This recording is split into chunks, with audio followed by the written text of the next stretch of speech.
they don't consider any Dhamma. Yes, but are those moments also Dhammas? They are, but they don't realize it. Seeing at moment of shopping, is it the same as seeing right now? That which arises just to see, same category, same kind of a reality which just arises to see, only just arises to see, only that and then gone. No matter shopping, eating, walking, thinking. Even at moment of thinking, there is seeing, but seeing is not thinking. No one can escape from the truth of realities at all. They are there right now. What is difference now and shopping?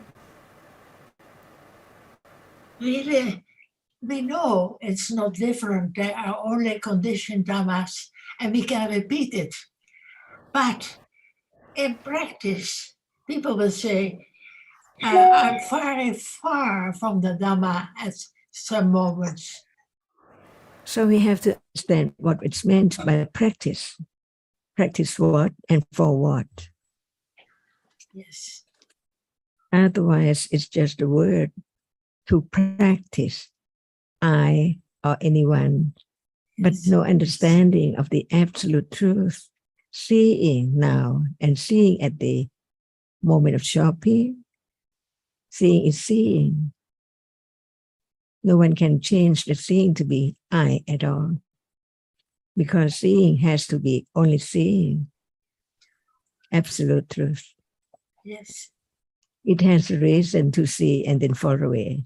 So where's I? Or where's shopping? There are 6 doorways, no matter when and where and what. Seeing, hearing, smelling, tasting, touching, thinking. And the absolute truth cannot be changed at all. Hardness at moment of shopping and now the same hardness. It is only hardness. Is there any difference between hardness here and at moment of shopping? Absolute truth.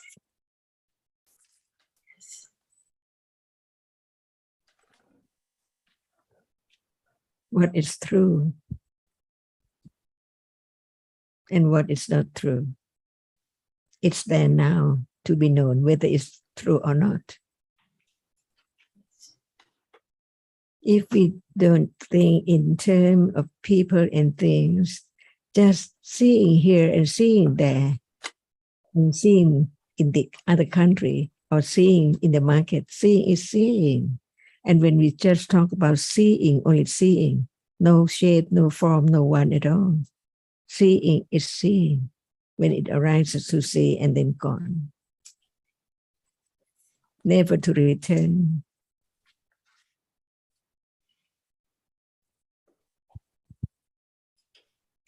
And I think it's a bit of what we could call chicken and egg situation. If someone doesn't really appreciate that it's the reality appearing now at any time that can be the object of understanding, then of course, when they are shopping or brushing their teeth, it won't occur to them that that there are realities appearing.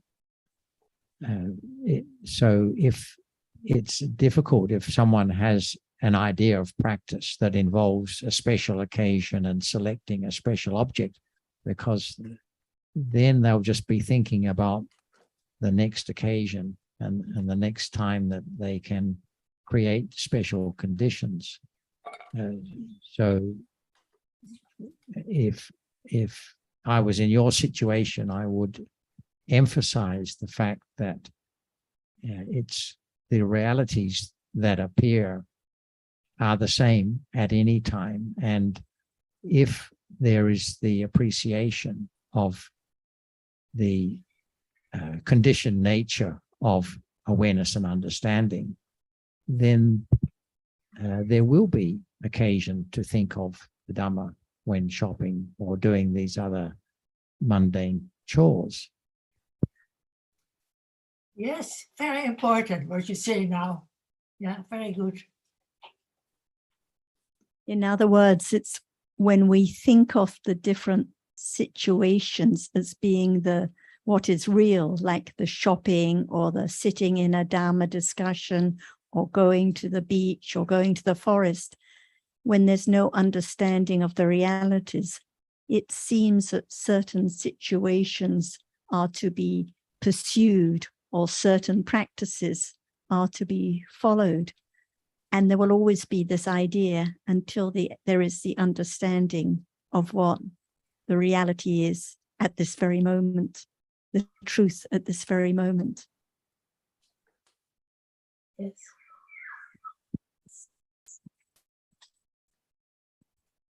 So what is practicing and what practices?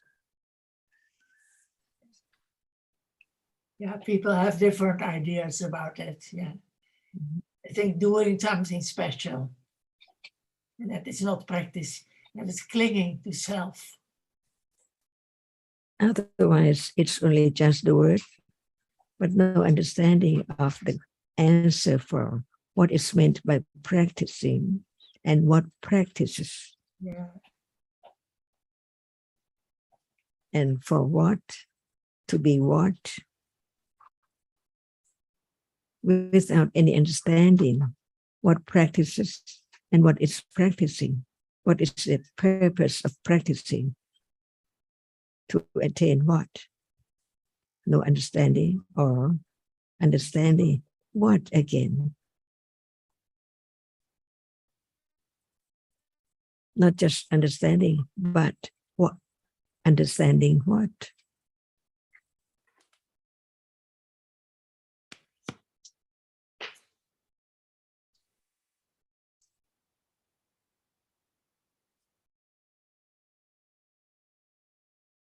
What is true now? What is real now? Is that anything which is not known as it is now?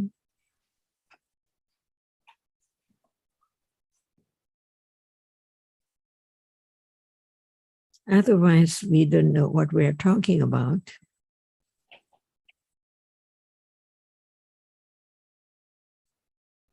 To be truthful to the truth from the very beginning. What is there?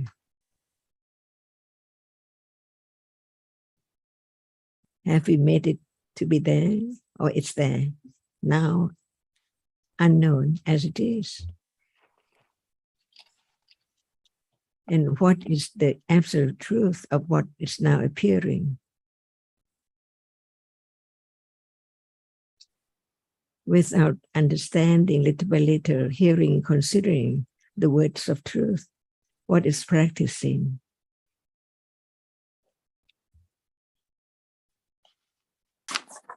And what is the usefulness of practicing? See, no answer. And what is the object of what is meant by practice?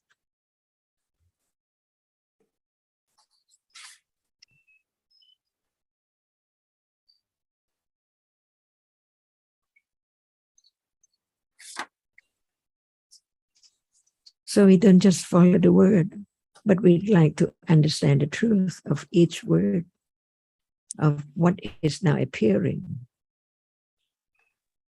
to have a little more understanding of its nature as a reality, because it's experienced, it's seen, it's heard right now. What are they? Not Jonathan's voice, not Sarah's voice, not Queen Eve's voice. So what is there? And no more. Instantly.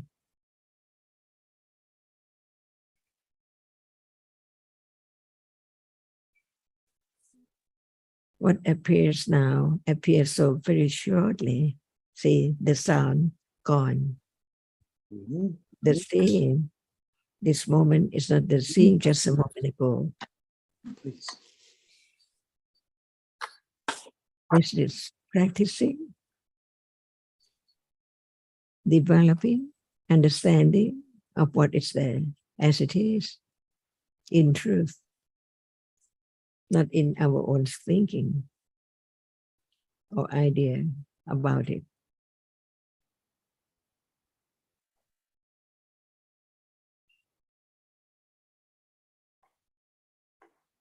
So does anyone like to practice?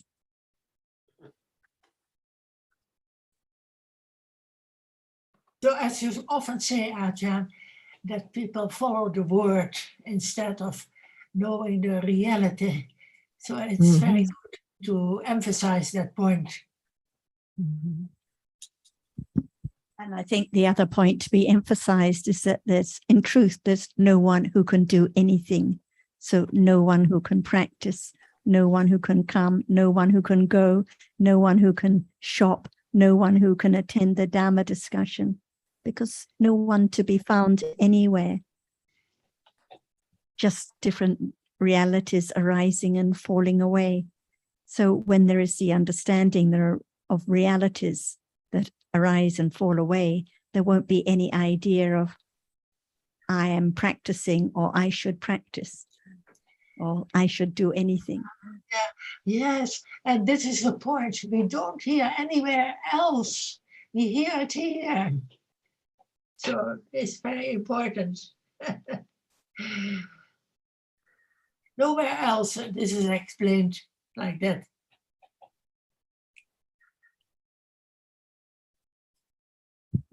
But it's all there in the Buddha's teachings throughout the Tipitaka for those who consider carefully, because otherwise, what's the point of mentioning all dharmas are anatta if there is an idea of I can practice, I can do anything, I can control, I can watch, I can observe, I can follow a certain kind of contemplation. Yes, people like we can control.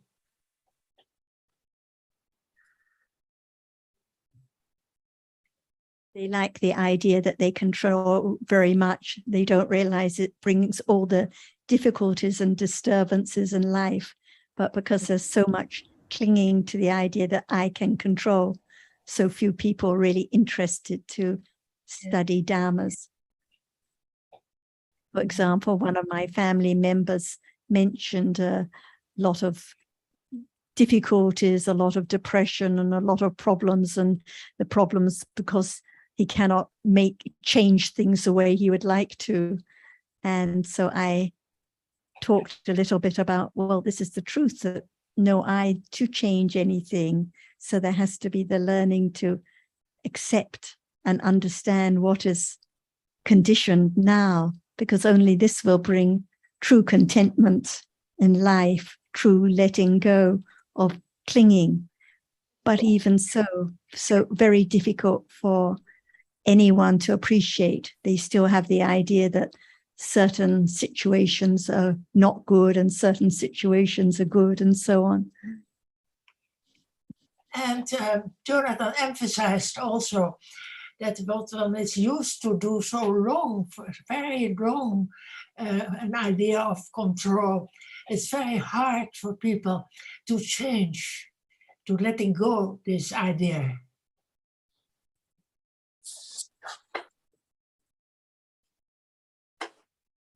Can we say that it's hard to understand, not just to try to change? It's when you explain it, it's not hard to understand. That's why we have to be truthful to the truth. For example, there is seeing, right? Here and then and wherever. We just talk about seeing. We don't talk about anyone or anything at all. No matter seeing here or seeing there, in the room or out of the room. We just talk about seeing, because seeing is real at that moment. That's the way to understand that actually there cannot be anyone at moment of seeing at all. Just seeing here and there. And when there's more understanding of the truth of seeing, no one sees, for sure. And hearing here in the room, in other place, hearing is hearing. Hearing arises. So we just talk about the reality at a time when it's there, as no one there at all in truth.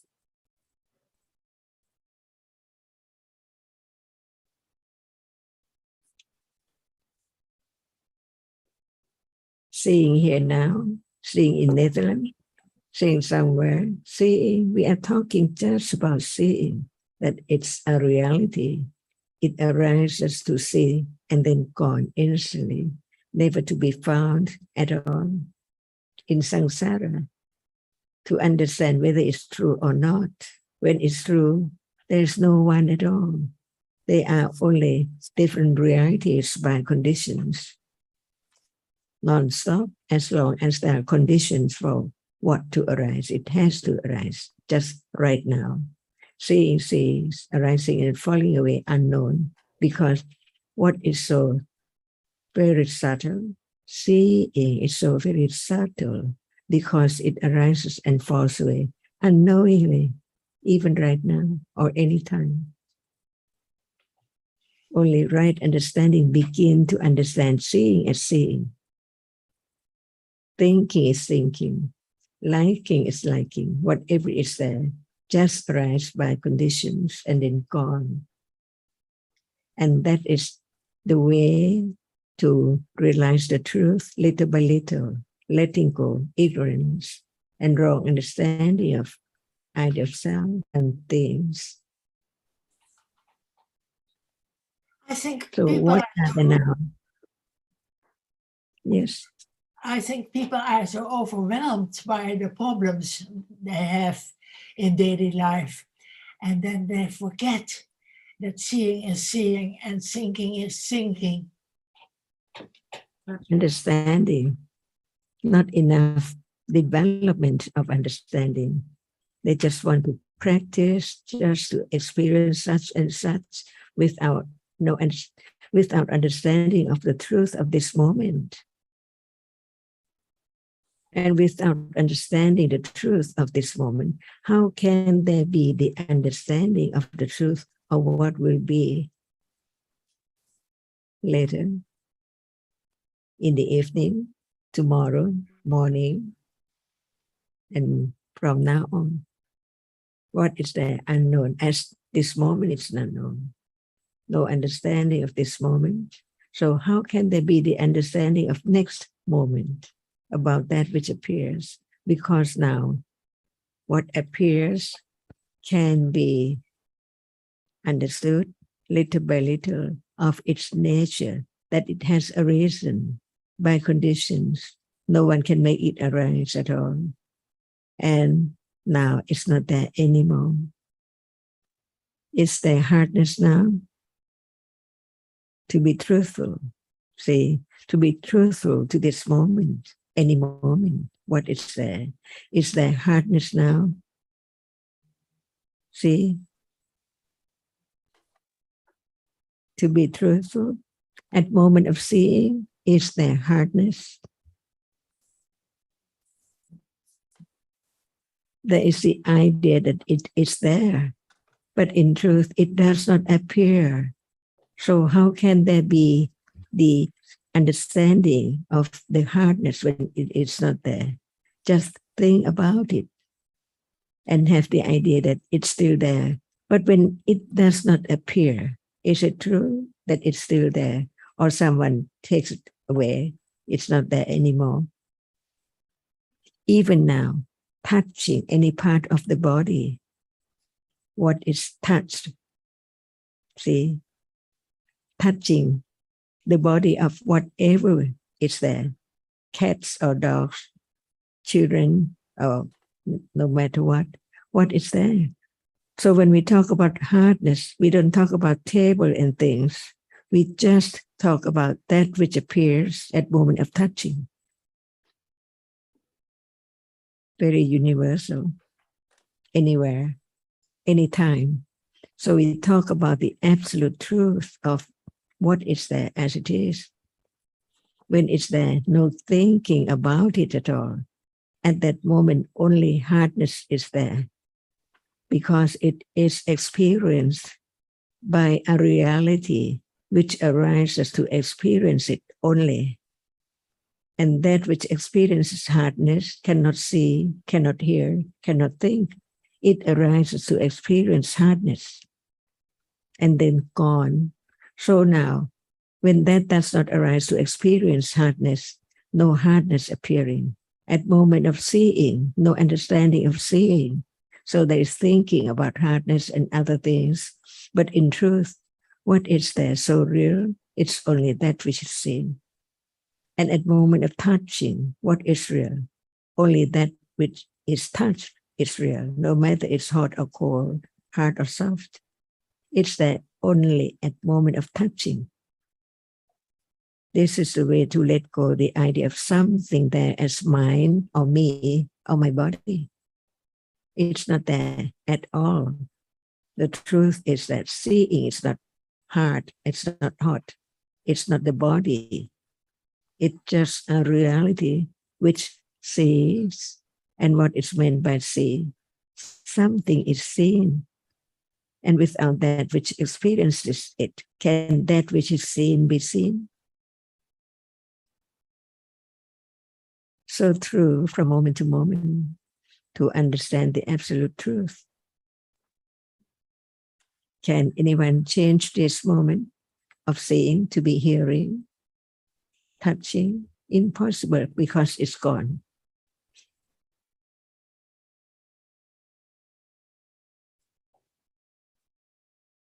And this is I thought you life. talked about hardness, but I think there are many, many moments of hardness, but there are alternated by many other things in between. And That's why in order to really experience hardness, it's not clear, as what Buddha said, it does not appear well. Without understanding, can it appear well as it is? Because it's gone. And other thing is there. So how can it is experienced so clear, while the other thing just follows instantly? Yeah.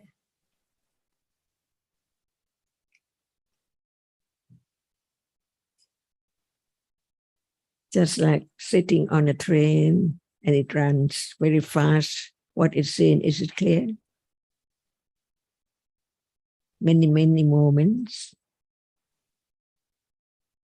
It doesn't matter at all. You know, that there are many other realities experienced in between, or many, many moments of thinking, because still the hardness has a characteristic, and there can be understanding of that characteristic, understanding of the nimitta of that characteristic of hardness, which has arisen and fallen away countless times with so many other realities experienced in between, so many ideas experienced, but still the characteristic can be directly known. And this is the real miracle of the Buddha's teachings, that it is possible to directly understand hardness even now at this moment, if there are the right conditions.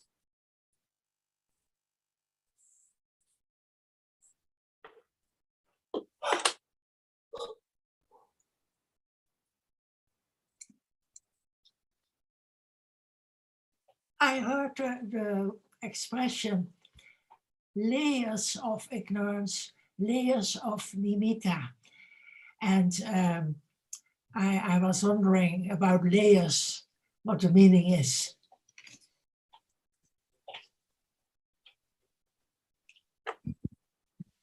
So there is, as we know, the reality of hardness, which arises, which appears countless times, which is experienced many, many times.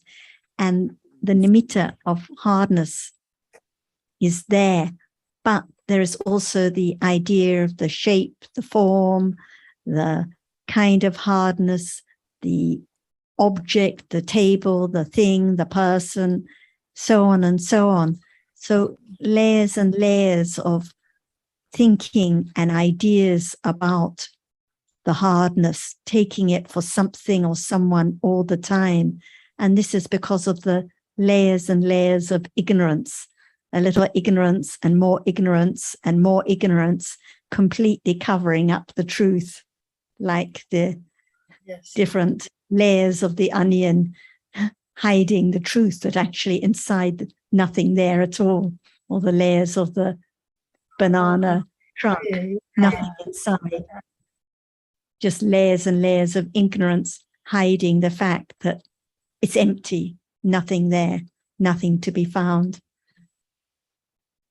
Nina, how I understood that layers and layers was, I think it's just another way of saying anubhyanjana, all the details or the particulars that we imagine or that we go over in our minds about.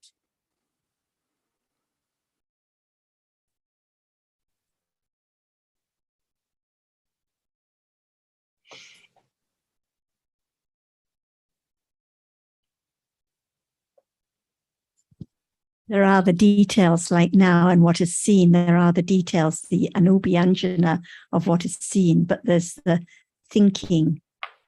Yes, as Sundara said, going over and over in our mind, thinking on and on and on, creating a story, a fantasy about the details of what has been seen or heard now.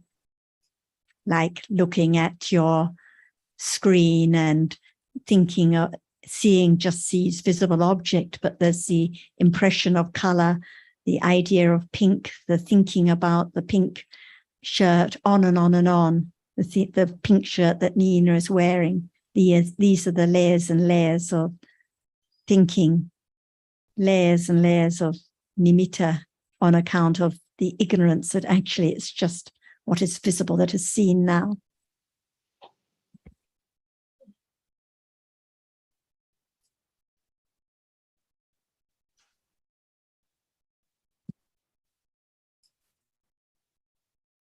And I think this also relates to a couple of the comments that Azita, you made on DSG, like when you hear that someone is in Bangkok having the discussion, which we can't attend, then moments of genuine gladness, but as you mentioned, moments of envy, moments of this or that, moments of thinking of poor me, all on account of not understanding right now that it is just seeing, no matter here or in Australia or in Holland, it is just hardness touched, no matter where and when.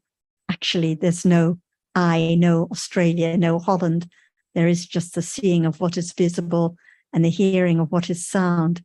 So it is the understanding that gradually leads to less envy and more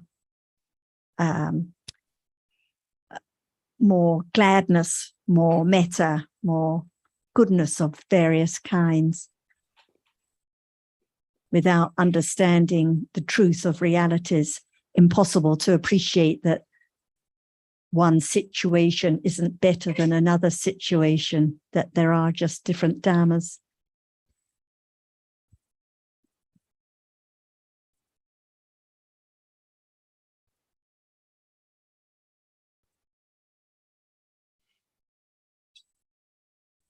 Does hardness now appear well? It doesn't. Hardness now, does it appear well? I don't think so. The panya is not. Because at this moment of touching, the seeing, thinking, so how can hardness appear well? Not as it is. To understand that we live in the world of nimitta all the time, nimitta of one reality, and nimitta of shape and form as different things in life.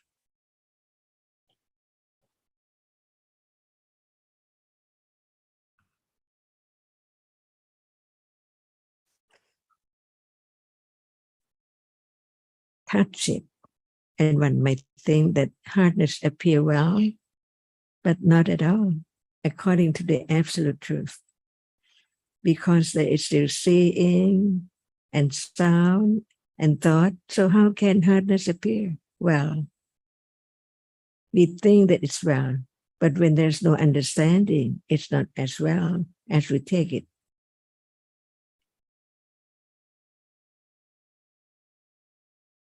Everything is just like hardness at the moment of touching.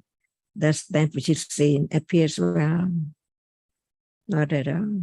Now, until it's just only one at a time. At a time. See, what does it mean? Nothing at all at that moment, only that which is one, only. That is moment of it appears well, but not well enough yet, because it's not moment of understanding the nature, the nimitta of the arising and falling away of that nimitta. That's why understanding what is meant by living in the world of nimitta, not as it is.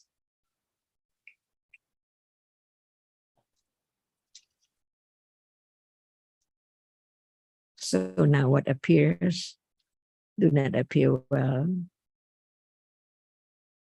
Does not appear as it is, one reality at a time, one nimitta at a time.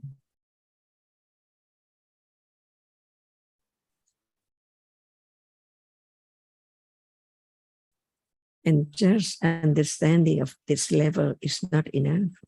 Just to learn about the truth of what life is from moment to moment, continuously, in succession, very quickly.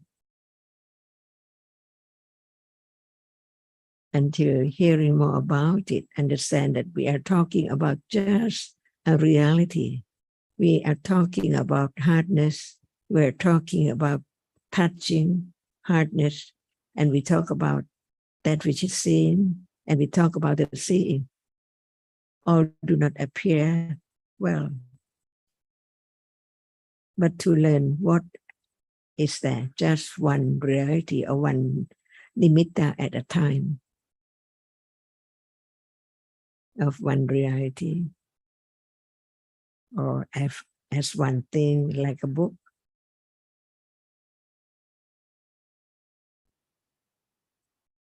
So there can be the question, does anyone see a book?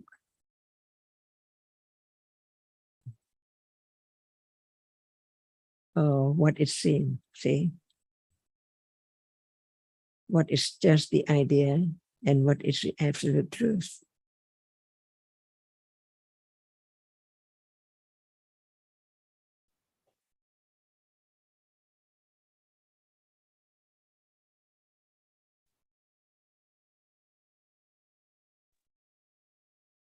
Ajahn Ka, very nice to see you. It's Azita. It's very nice to see you in person. From the Sunday discussion, there was a comment, one visitor in one house at one time. So could we say that was the complete opposite to the other comment from Nina about layers and layers of nimitta, of whatever, nimitta of shape, form. So they're total opposites of each other, are they not? So what is seen now to understand the layers of nimitta? What is seen, did you ask? Now, what is Well, seen now? there's this visible object, and it appears that visible object is around all the time, but like Nina was also saying, it feels like hardness lasts, but then that's when I came back to that one visitor in one house at one time, meaning one jitta arises to experience one object at one time, and then it's all gone. And then there's another jitta experiencing another object. So it happens extremely quickly, like you were talking about traveling in a fast train and outside it's going past really quickly. And I remember a long time ago being on a riverboat in Bangkok on the Chao Phraya River and watching the water, as we went through the water, the spray of water. And it reminded me then of how fast jitters and realities must arise and fall. So it was I remembered that when I read that, when I heard one visitor in one house at one time. So they're very, very, very fast, and it will take a long time. I'm very, very sure that is the case. Takes That's a long right. time to understand. From the very beginning, there must be the conference of the truth of no one and no thing in truth. But what appears does not appear as it is, because it's not there anymore, and it's repressed by the next moment, succeeded instantly. So how can be the understanding of the difference, the distinction between that which is there a moment ago and now? That's the meaning of it does not appear well as it is. So now, what is seen? See, many things at once. How come? Layers of ignorance at the moment of seeing each single thing. And then there is thinking and so on. How thick of the layers added on and on, each moment of experiencing anything through the 6 ways. The world of ignorance, the world of nimitta. Have more confidence of one lives in the world of nimitta from birth to death, every life, not just only this life. So those two comments you mentioned, Zita, the first one, that it's just one visitor at a time, one chitta experience, one object at a time. And the second one about the layers and layers of nimitta are actually pointing to the same truth, because it seems there are many visitors now, but actually there's only one. And the reason it seems that there are many visitors, or it seems that the visitor stays a long time, is because of those layers and layers of nimitta, all the ignorance accumulating, conditioning, the different ideas, the different thinking about people and things, and hardness that lasts, and visible object that's something that stays, and so on. So it's pointing to the same truth, that actually the hardness now that's touched has fallen away instantly, and there are countless experiences of hardness which can be known by the nimitta, but because of ignorance, it doesn't appear well. As Ajahn was stressing to Nina, it seems there is something there all the time. So you're saying, where I said they were opposites, you're saying that they're not. It's the one visitor is pointing to the reality of those layers and layers. Exactly. The fact that actually there's one visitor is showing up how many layers of ignorance there is, how much thinking there is of the shape, the form, the idea, the substance, the object, the table, the thing that is experienced. So if there's no understanding of the reality of the characteristic of hardness as it is when it appears, it can never be known how much ignorance has been accumulated, how many layers of nimitta there are in that sense. So the missing factor is understanding. Not understanding is very poorly developed. So that's why we think that there's things lasting, because there's not the understanding to actually understand that moment. And it's not firm and confident enough to let go the idea of something. It's clinging to the idea of something that is touched, that stays. Thank So you. it has to develop on and on to penetrate those layers and layers of nimitta. It's like building up a movie. And I was thinking about it this morning, building up this movie in my head, but there's no head and there's no me. I think it was when I was walking, you know, it feels like bombardment of the senses. There's so many things happening, and then we make up stories about everything we see and hear and taste and smell and touch, and that's the layers. I should think. Yeah. Just the same in Thailand or in Cairns or anywhere, because of the thinking and the clinging and the ignorance and wrong understanding. Yeah. That the appearance of being bombarded and so on. It's just another story. Another story about me and my experience. Yeah. Okay, thank you. Hi, Sarah. How are you? Hi, Tam. Good to hear you. Very nice to see you and see Ajahn. Yeah. She look pretty young.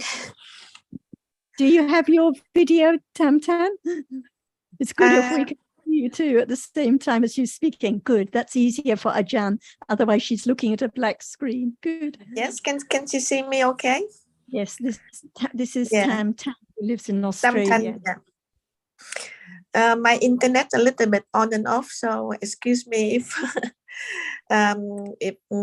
not very good. I just want to ask you the question regarding about the nimitta. For the nimitta of the seeing, is that visible?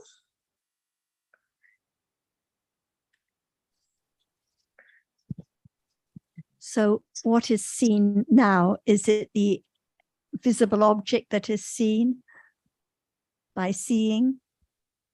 Yes. And what about if there is understanding of visible object? What is the object of understanding? Can it be the visible object that was seen? The understanding of the visible object. Because the visible object that was seen has fallen away. Many visible objects have fallen away. So at the moment of understanding, there cannot be any seeing at that moment.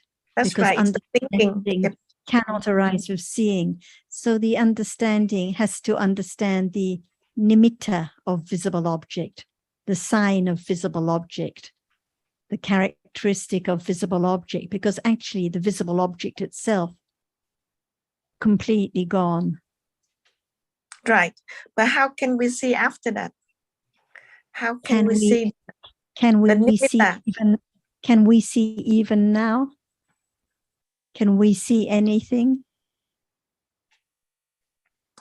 If you pardon me, yes, I can see plenty of things. People, computers, books, pens, tables.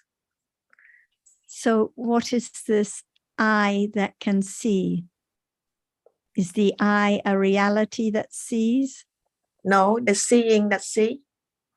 The seeing sees. So in truth, is there any I or me to experience anything? No, the seeing experience. The seeing experiences. And what does actually the seeing see? Does it see people and books and things? Visible objects. Okay, so why does it seem that what is seen are people and books and things? Because of ignorance. Because of ignorance, right. Which covers up the truth that actually it's only that which is visible that is seen. But because of ignorance, it seems that I see, and it sees that I see you, I see other people, I see books. But actually, it's just seeing now which sees. And But did he say without like the they are the development, limiters? without the development of understanding of the nimitta of what is seen and the nimitta of seeing, impossible to understand what is seeing, what is seen, and what is the distinction between them. There's a question of Ajahn a moment ago. She asked, do you see a book? Do you see a book? So I'm thinking, see the nimitta of the object, which is like a concept we call a book. Does that make sense? Does seeing see the concept of the book? Seeing does not see, it see the visible object. Right. So what experiences the idea of book? The thinking after. Thinking. Right. Thinking afterwards, not the seeing. Because of the nimitta. Because of thinking again and again about the idea. And there couldn't be the thinking about the idea if there wasn't the nimitta of the visible object that had been seen and thought about. And if there wasn't the memory of what was seen, the memory of the sign of what was seen, which conditions the thinking about the book and the idea that the book is seen. But there is seeing at the moment. Seeing right now. Yes. And what does seeing see right now? Visible objects. And how long does it see visible object for? Well, from learning in the moment. A very, very brief moment. Yes. And then the seeing falls away instantly, and the other chittas in the process experience that visible object all fall away, and then countless moments of thinking about what is seen, thinking about the shape, the form, the idea of what is seen, and so on. So when we say there's seeing now, it's just for a moment. It doesn't last at all, not at every moment. So really, we don't see anything at all. Really, there is no we to do anything, no we to see, no we to hear, no we to touch, no we to think, because where is this we? Right. Just in our imagination, just thinking about an illusory we that sees and hears. I'll let Ajahn ask you some more questions. Thank you. It's really, really deep. Very deep. That's why we have to hear and consider and reflect and always come back to this moment and understanding what is real right now. And just to summarize that, you could see that it's thinking about the visible object that produces the idea of the book, right? Yes. And it's also thinking. Because John, may I cut you here? Because the thinking produced the image of the book, but because I'm thinking in the meaning of thinking in the conventional term, so thinking doesn't give me the visible, Correct. It's based on the experience of the visible object by seeing. There is thinking, which produces the idea of the book. Yes. And also it's habitual thinking that has the idea that it's me who is seeing, that the book is being experienced by me. Correct. Yes. Right. The reality is it's just seeing and experiencing visible object, and thinking does the rest. With memory.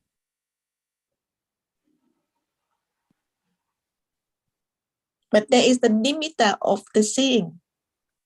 That can be. Well, we're not talking about the nimitta of the seeing at the moment, because the seeing itself is not the object of awareness or understanding. Right. So we have to think about the nimitta of the seeing.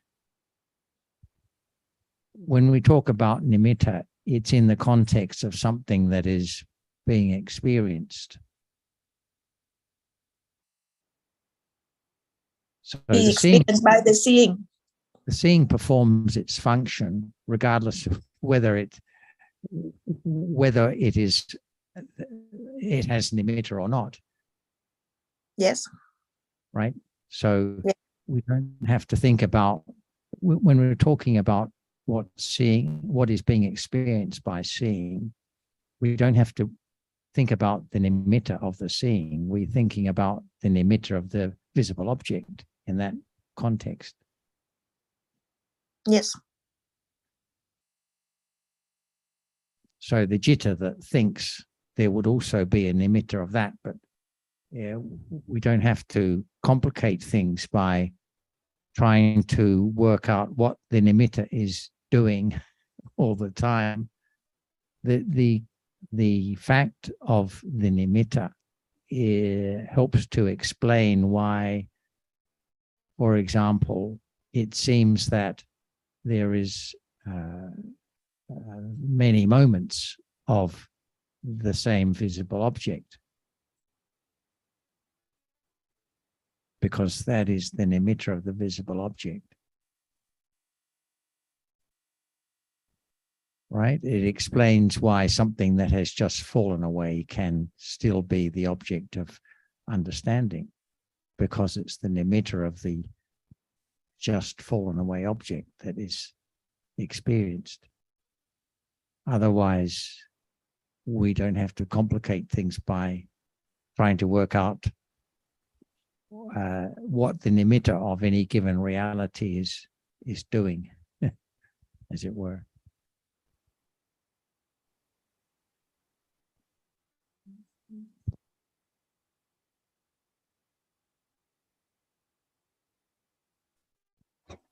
So now we're talking about nimitta, right?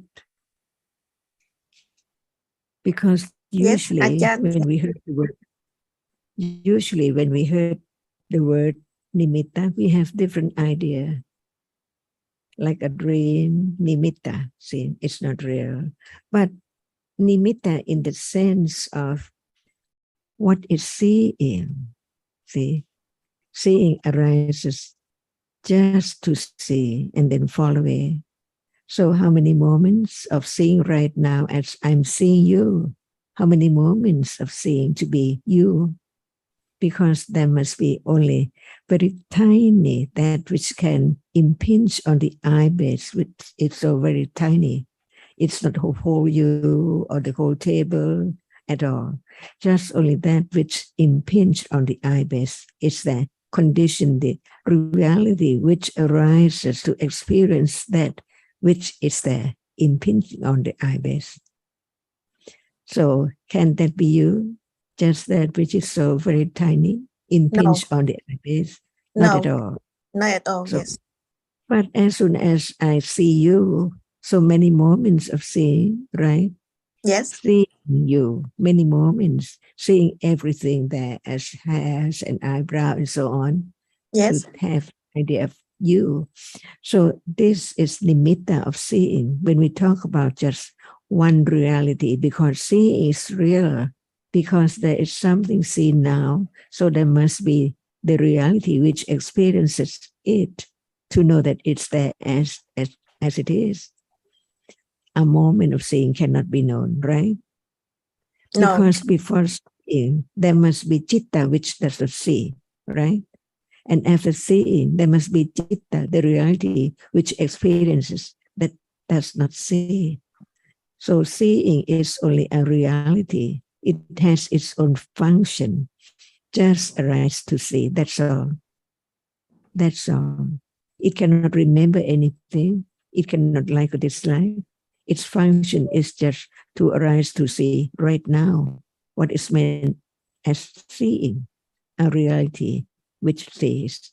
But when it appears as so many things are there together at one moment of seeing, just like open one's eyes. But in truth, not just one moment at all. We take it from moment of seeing. A moment of seeing, it has to be only that which impinges on the eye base. But when it sees something, more moments of that which impinge on the eye base, seeing arises, sees, and then gone, right? So what appears is not hearing at moment of seeing something. It is the nimitta of seeing, many moments of seeing. Just one single moment of seeing, can it be known? And what the object of seeing as no thing, no pen, no table, only that which is there, impinging on the eye base. Can it be known? So very rapidly, just arise and falls away in split seconds. And that is the meaning of nimitta of everything, no matter its sound or hardness or that which is seen or the seeing itself, because actually that which arises to experience an object lasts longer than that which is seen. What is there as hardness lasts for 17 moments of citta. Not one citta arise and one rupa arise and fall away together, not at all.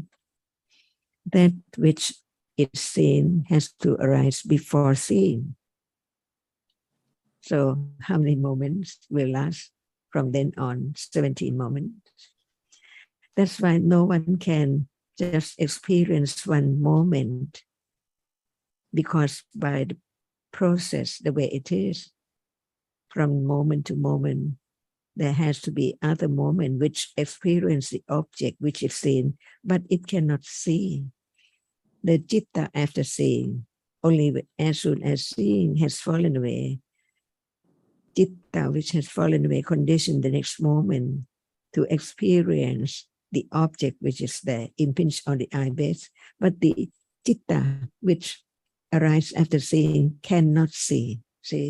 But who knows about those cittas arising before seeing and after seeing? What is now is only seeing. So it's there to be known as it's not just one moment of seeing, but it seems like there is seeing now. And what is seen is something with shape and form.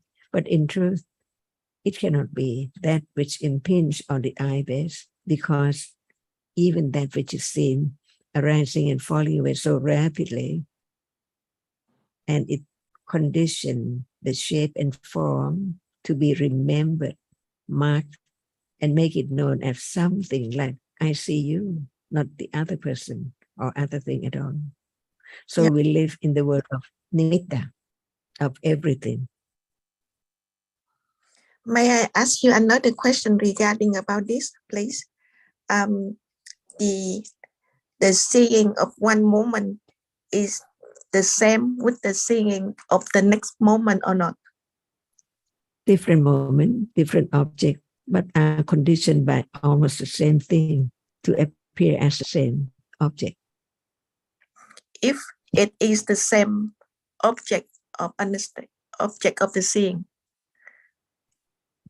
Just to correct one little error that came in, was what is seen, the visible object, lasts longer than the seeing, because after the seeing, other cittas experience that same visible object. Yes. But the next seeing cannot experience that visible object because it's fallen away already. So it's always, each moment of seeing always experiences a different visible object. It can never be the same one, because even though that visible object lasted much longer than the citta, it has to have fallen away before the thinking about it and before other sense door processes. and the next seeing isn't straight after that idle process, because there has to be thinking in between. Yes, So it's thank you. always a different visible object. Yes, thank you very much. Thank you, Achan. Thank you, John. Very happy again.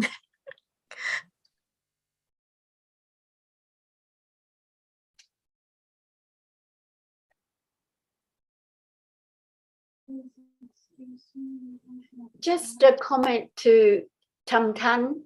Hello. It just shows us how fast it all happens. I think that's the thing that comes to me in a lot of these discussions, that it's just so fast, the arising and falling of realities, that that's all I needed to say. Just it's, you know, how quickly it all arises and falls away. And as Sarah was saying about, you know, we do think we see similar, or the same thing. If we're staring at something, it seems to be the same thing. But when we learn about how those realities arise and fall away so quickly, that it can never be the same thing. It's got to be a different object. Yes, thank you, Azita. Yeah. That's okay. Please excuse me, John, I have one comment to make about the process of chitta, and it's important to emphasize it's only one chitta that sees, and the others in the process of chitta have other functions. So just to have an idea of the minute detail, and thank goodness for Sanya, which marks and remembers, and Nimitta. Otherwise, I'd be quite lost in trying to understand anything. Concepts are certainly a worthwhile study for me. Just in Survey of Paramattha Dhammas, written by Tanajan, there are 3 chapters on concepts. So it's important, the importance of wise reflection, reading, being around with wise friends, communicating, studying, and wise reflection. Very important. So I hope that I want to add something to the pot today. Thank you. Survey of Paramattha Dhamma, written by Nina.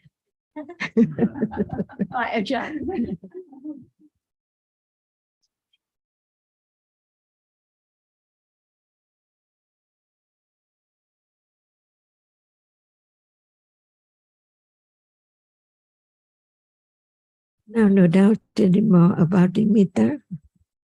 So clear. Even seeing now is Nimitta. The real one has fallen away moment to moment. That's why Sunyata, Anatta, gone completely, absolutely, never to return. What is there? It's only Nimitta of that which arises and falls away. So very, very quickly. It does not appear well.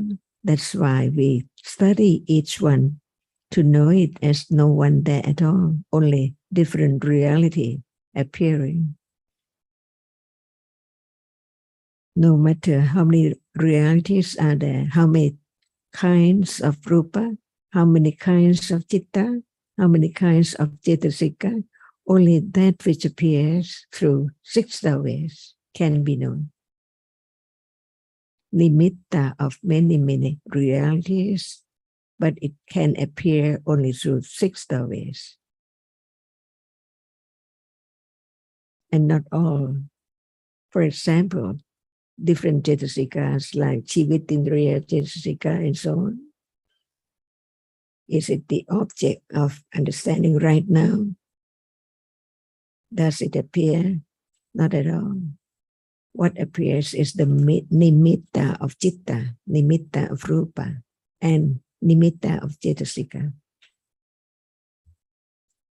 So we live in the world of nimitta. And there can be the understanding of nimitta of one reality, to know that even that cannot be taken for anyone or thing at all. So is there now nimitta? All are nimittas of realities arising and falling away.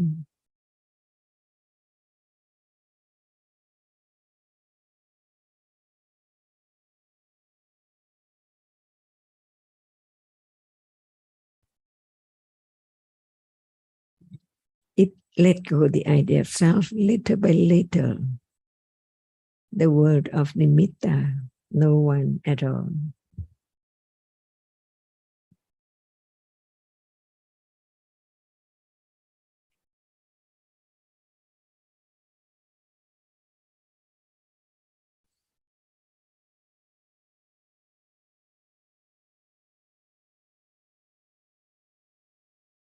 And when any reality doesn't appear well, it cannot let go the idea of thing and people at all, little by little.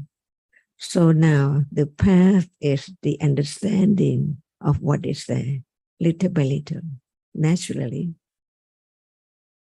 by panya or right understanding, not anyone. Even panya is nimitta. What arises must be nimitta, because it arises in false way, unknowingly. The citta before seeing, the citta after seeing, only seeing can be known, one doorway at a time.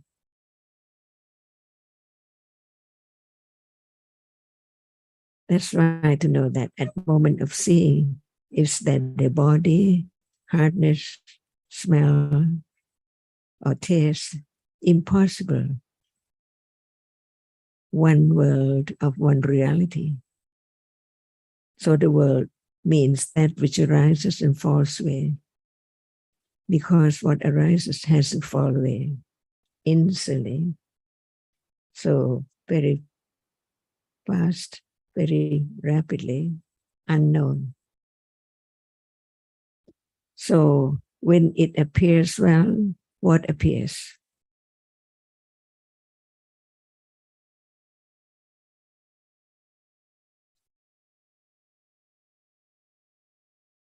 To be well. At moment of understanding the nature which is there as it is, what appears to be the object of understanding.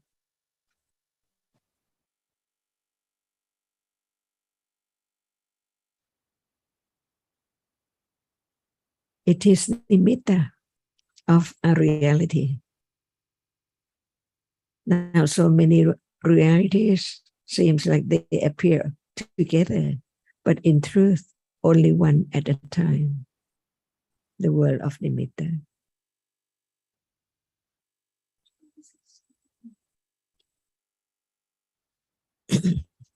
So, Ajahn, it's the nimitta that appears well. When you say it appears well, it's the nimitta. It can't be the reality, because the reality has gone already.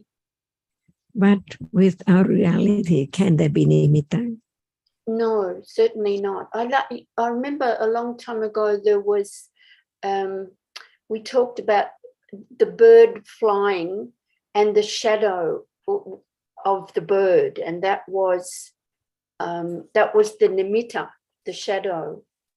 And I think another analogy was a photocopy of the original.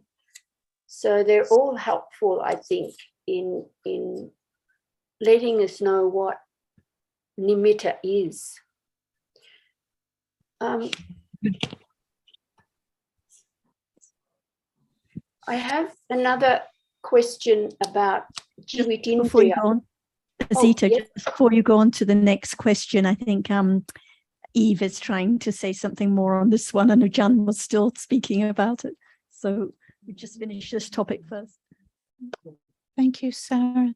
Please excuse me, Tanajan. Is it not true that even an enlightened one, a Buddha, an Arahat, cannot isolate one moment of citta? There is the understanding, though, the panya. At one time. Not possible. That's why the truth is the truth, no matter who experiences it. But what about Sariputta's Panya, right understanding, and Ananda, Moggallana, Mahakassapa, different. But who's the foremost? Sariputta. And what about the other, depending on conditions, but not at the same time, just one at a time. So now there are many cittas which is taken for seeing, right? The citta before and the citta after. So at moment of directly experience with understanding of the truth, is it different from now or the same? But what is different is right understanding, which now there is the nimitta of hardness, no understanding of the truth of it. It's not directly aware, object of awareness and understanding. But when it's there, it means that there is nothing. But it appears as even right now, there are many things too, not just only one reality, hardness.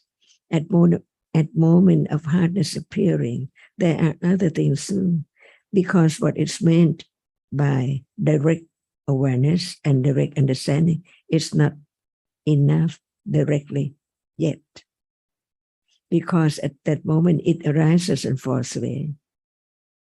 So the direct awareness is not strong enough, not deep enough to be directly to that very moment.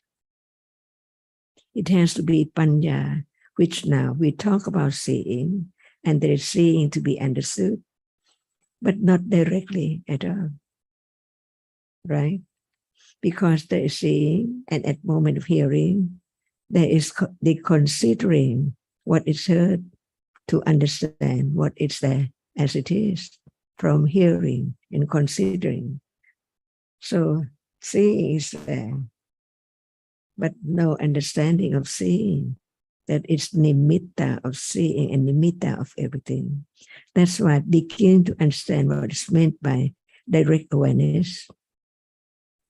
It's not pariyatti, because pariyatti is hearing, considering about what is there, the meaning, the nature of it, but not the actual moment when it's there, as just it's there. So shortly, it's gone all the time. That's why right understanding develops little by little to understand the nimitta of things without the absolute reality arising and falling away. There cannot be anything at all. But how come to be thing? Hardness cannot be anything. Taste cannot be seen or heard. It's just a reality. And thinking about just one process, one citta experiences the nature of it and would fall away. Only right understanding which let go the idea of self and wrong understanding little by little to be confident of the truth that actually there's no one, but there are many different realities to be taken for this and that, because the arising and falling away of all realities are there from moment to moment to be marked and remembered, to be known of that as it's something. And so what can be known is only that which appears. Sampatichana does not appear. Santirana cannot appear. But now seeing, many moments of seeing, only seeing. That's why when it's the moment of directly understanding of the truth, it has to be just like now, 6 Taois, and understanding the difference between the 5 Taois and the minder. How can it be that which experience the object but not see, but experience the same thing as the photocopy? Almost the same. Very difficult to tell the difference, but it's not the same. See? So what can be known is just right now as it is. But it is one reality at a time. While now there are not just only one reality, not only color, visible object, but also hardness and sound, so on, thinking, hearing. But each one has to be the direct object of direct awareness with direct understanding of only that little by little. So now it does not appear well, but when there is awareness of a reality, it begins to understand that what is there now has to be the object which has to be known. Otherwise, there cannot be a moment of letting go the idea of self or thing. Yes, Ajahn, the impermanence, the anatta-ness, and also the suffering. There's no refuge in it. Truth is the refuge. And at times, prior to your expressing appreciation for what little understanding is there, I was just looking at vast, vast oceans of ignorance, and what little understanding is there is appreciation, very little, but it's there. And that is panya and piti, to know the truth, even just a little, better than none, because it's there enrooted to develop more and more understanding of the truth. But it has to be one reality at a time to be known. Yes, Ajahn, so naturally, why stay in darkness? It's just so natural to draw to the light, which elucidates, enlightens. Yes. Thank you, Ajahn.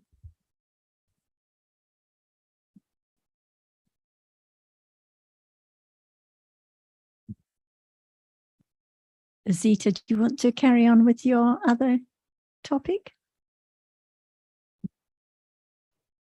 It's regarding Jivatindriya, and it appears there's 2 types of Jivatindriya. There's the Jivatindriya, which is a nama, and there's a Jivatindriya, which is rupa. So, and I understand that the rupa Jivatindriya only arises in living beings, or the rupas that are the rupas of living beings, but also I don't quite understand what the nama Jivatindriya does. Can you explain, please? So the first one you mentioned, the rupa. So the Jivatindriya rupa just arises in those kalapas, those groups of rupas conditioned by karma. So in the groups of rupas, what make up a table or a tree, there are no groups conditioned by karma, so no Jivatindriya rupa. But in every group that is conditioned by karma, for example, the eye sense group, the ear sense group, the masculinity group, those groups which are conditioned by karma must have Jivatindriya rupa in the kalapa, even though it's not known or it doesn't appear. And this is different from the Jivatindriya nama that has to arise with every citta. It's one of the universal cetasikas, which maintains the life of that citta and those other Cetasikas that arise with it. Without the Jivitindriya arising with Chitta, there could be no consciousness, no experiencing of anything.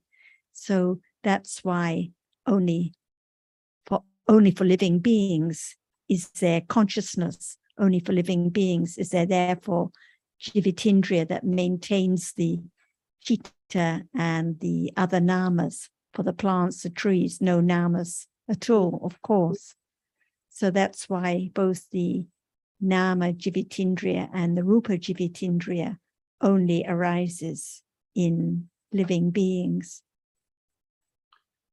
Right. And just one other question on the one regarding beings. So every part of this body has Jivit, every Galapa in a body has Jivitindriya, or only the ones like you mentioned that's by only those groups conditioned by karma. Okay. For example, there are many groups of kalapas arising and falling away in what we call the body, conditioned by nutriment, conditioned by temperature, and also conditioned by chitta.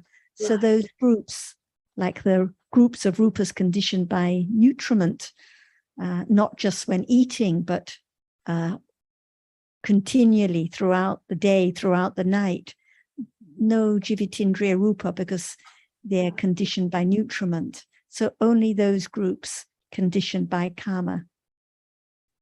Okay. That's great to hear. Thank you very much for that. Thank you.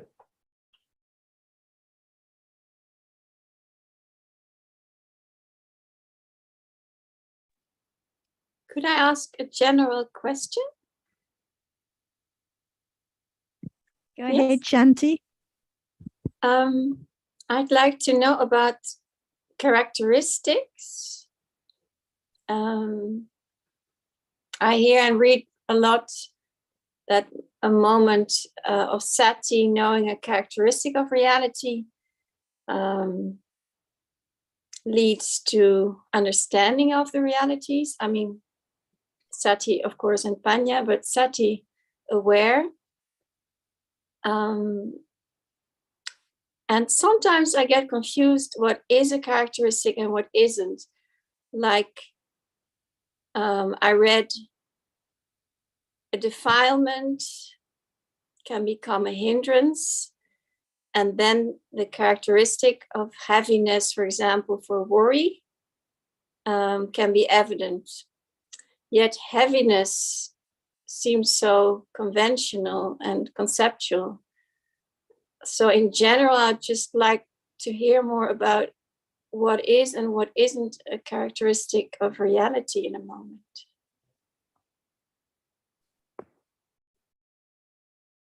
It's what you said, right? It's hard. Hard is a characteristic. But we use the term hard to make it known as what we meant. That characteristic. What characteristic? Hardness. Seeing is a characteristic too, because it is that which arises and experience, that which is seen, only that which is seen. So seeing is a characteristic, and in truth, it's a function of that particular citta, while the other citta cannot perform that function at all. So we call it seeing. So its characteristic is seeing. Its function is seeing. So we call it by its function and its characteristic. Hearing, see, a characteristic which experiences sound only. According to its characteristic, we give name, use that name to know it as what we mean, which one we mean. When we use the term hearing, it means that characteristic. When we use the word seeing, it's that characteristic.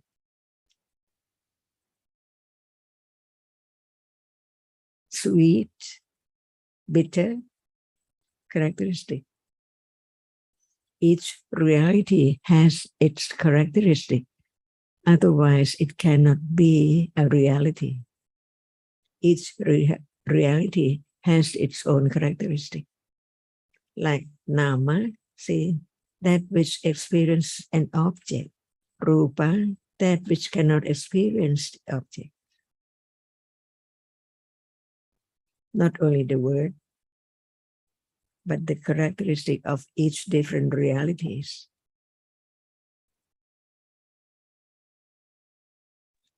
Hot So- is hot. So Ajahn, the Vedana also have the characteristics of feeling. Is that right? Yes. Mm-hmm. That's why we call it feeling, and in Pali it is Vedana. Yep. Vedana. Khanda. A reality. Not all realities in that group, but just one reality arises and falls away. It's one khanda, number only.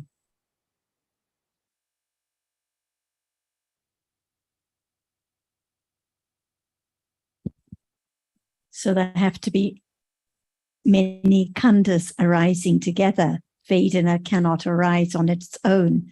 It has to arise together with the chitta and the other cetasikas. Each one is a khanda. So they have to arise, they have to come together. But each one is a khanda. And each one, when it is the object that is experienced, it is the characteristic of that reality, that Vedana or that hardness or whatever is experienced. It is that characteristic which is experienced. Like now, at the moment of touching, the characteristic of what is touched is different from a moment ago, but it's still just hardness, even if this one is a bit softer than the one a moment ago, but it's still the characteristic of that reality, that khanda that is experienced. Never the same one, never the same visible object experienced, never the same hardness, even when touching the table now and now and now. It's always a different hardness, a different khanda that is experienced, because each one falls away instantly, only ever arises once, never to return at all. Yes, thank you all. I'd just like to hear more and more about characteristics yet, as opposed to falling into the trap of what is not a characteristic anymore. Is it a reality? A characteristic is a reality. Mm-hmm. Otherwise, how can we know different ones as different characteristics?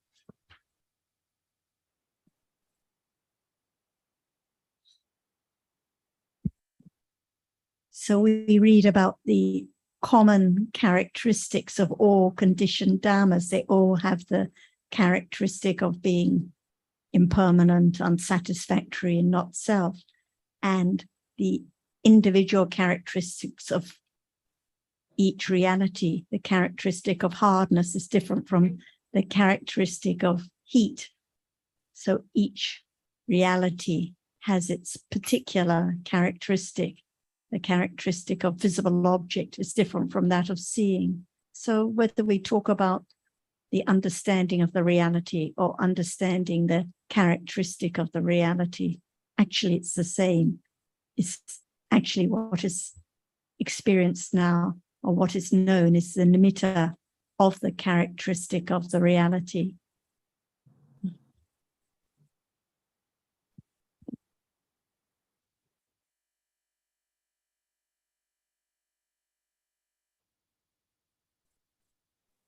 So is it not a characteristic anymore when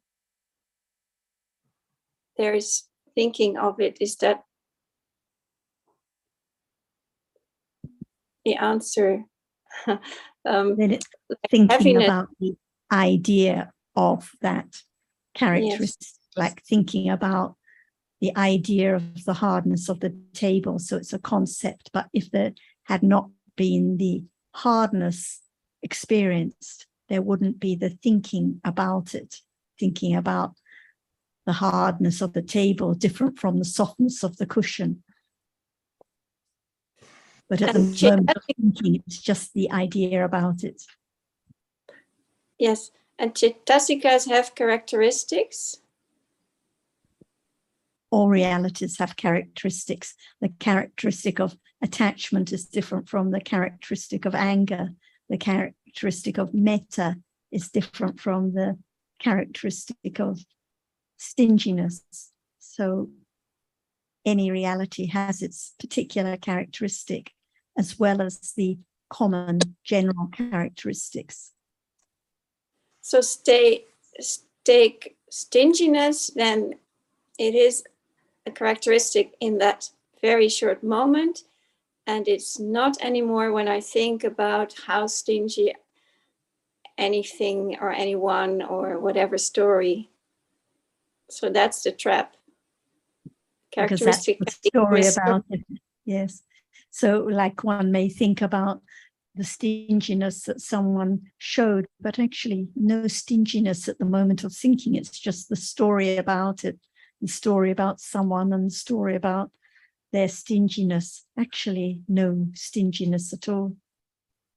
So that's what is meant by living in the world of concepts, living in the world of nimittas, living in the layers and layers of nimitta with ignorance, because the reality is not there at all. It's long since gone. And even if it was the other's stinginess, even when it seemed to be present, actually it was still just a fantasy, a story about it. Yes, and the concept itself is not real. Not real. The thinking, not a reality. The thinking is real, but thinking is real, but the concept, the idea of I or my stinginess is just an idea. So does this include the nimitta as well, Sarah? Sorry, I didn't hear that. So does this mean include the nimitta? So when there is thinking about the idea, the story about stinginess, it's thinking about that reality which may or may not have been experienced. But when there is stinginess and the characteristic of stinginess is experienced or is known, it is the nimitta of the stinginess, because the stinginess itself has fallen away. Many, many stinginesses have fallen away. So it's always the nimitta of the reality which is known, which is understood.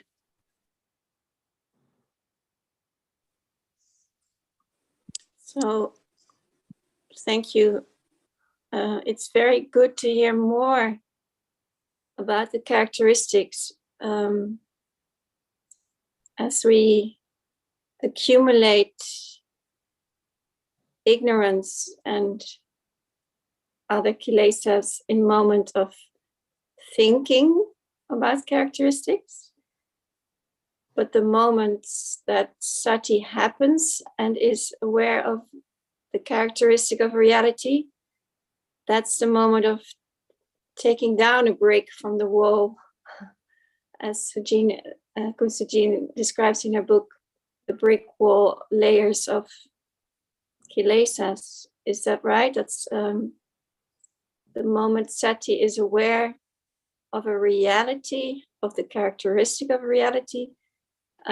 It's the path.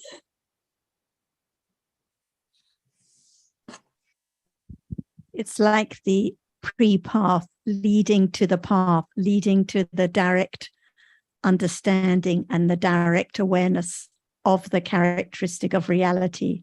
And when it is the path, when it is the development of satipatthana, it is the gradual removing of the bricks in samsara.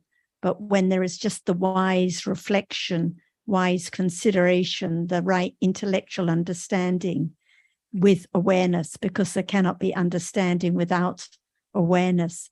It is the beginning. It is the way that leads to that path, to the development of Satipatthana, which leads to the clear understanding that we were talking about earlier. Only when it is the direct understanding can we say the characteristic of reality appears well, and only when it conditions vipassana jnana does that object, that characteristic, appear really clearly. So now it is leading to that direct path, which, as you say, is the removal of the bricks of samsara through the development of understanding and insight into the truth of what life is at this moment. So it's not so much the characteristic, but the nama, the experiencing.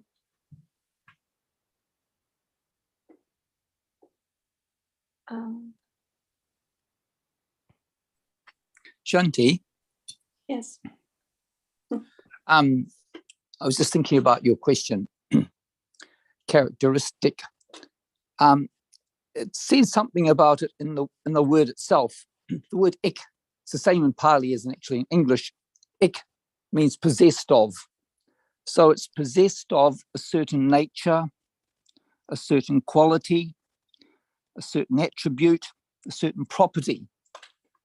It's a quality, so it has a property that it's able to be recognized by. So when we talk about the characteristic of nama, the characteristic, we say its nature is to experience, as opposed to rupa, which cannot experience. It just talks to its nature.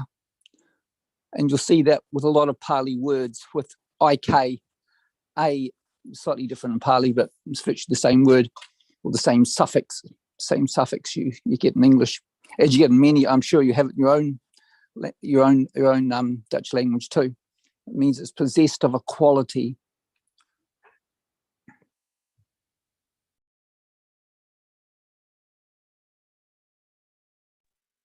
Thank you, Sandra.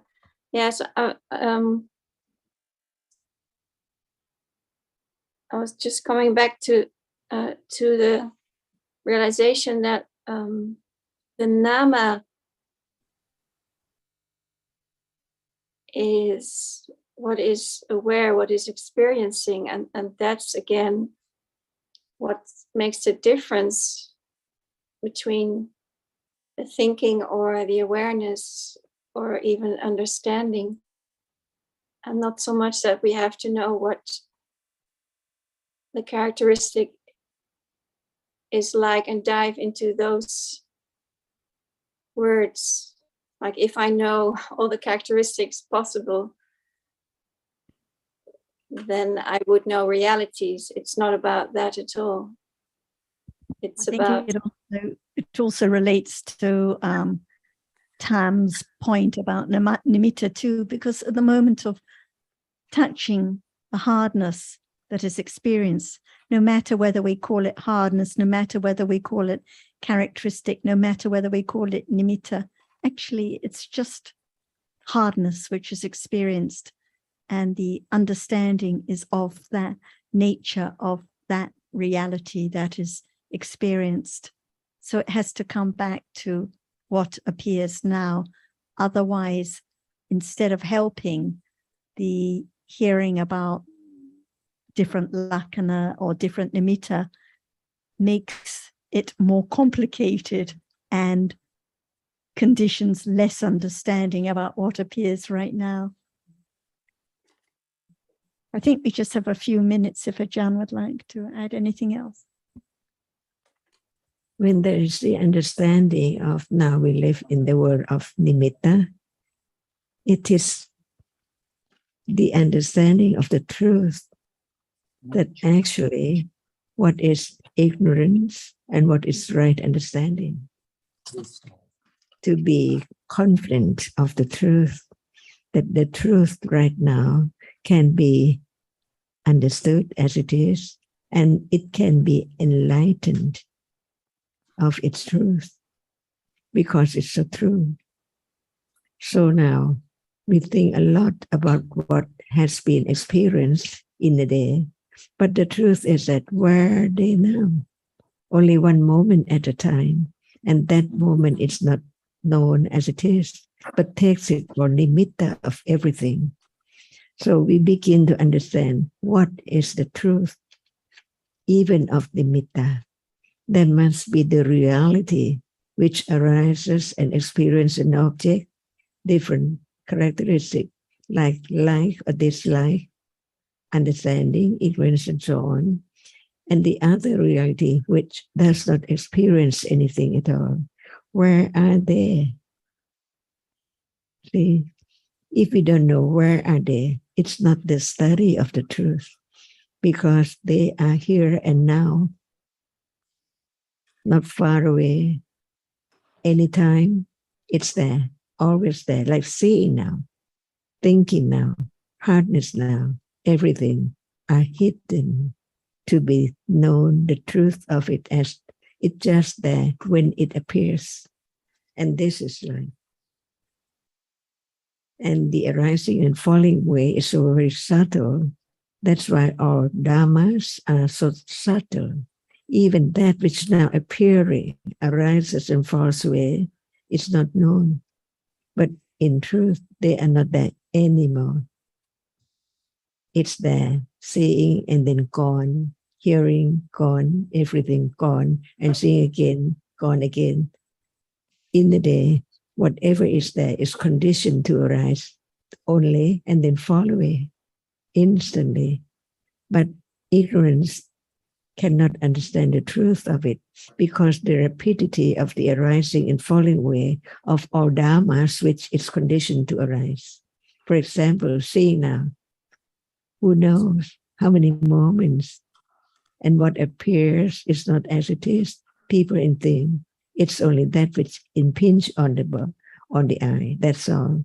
That's why learn to understand little by little of what that can be understood, what can be understood. Not that we think about and talk about, but it's not now. So at that moment, there cannot be the understanding of the truth of what is there, because thinking about other things, overwhelmed with so many incidents in life. But what is there now? So close, so short, but it's there. When there is little understanding about it, it can lead or condition the moment to attend to the characteristic which is there from hearing and considering little by little. This is the development of understanding that people take from the word patipati, but they don't understand the meaning of patipati. They think in the language in Thai to do something, to practice, but actually to understand the truth. That is so very deeply that it has to be just one moment at a time, about one reality at a time. So it let go the wishful thinking to experience the Dhamma as Ariya Satya arising and falling away. And who knows that this is the only way now, the only way to understand the truth. Any moment when there's no understanding of what is there, it's not the way, it's not the path leading to directly experience what is there now. So it takes quite great khanti, patience, to understand the truth that without one moment of understanding, it's impossible to have great understanding of the truth. It has to come from little by little moment to develop, to be keen, strong enough to let go the idea of self, no matter what is there as attachment or aversion, even ignorance. Is it time now?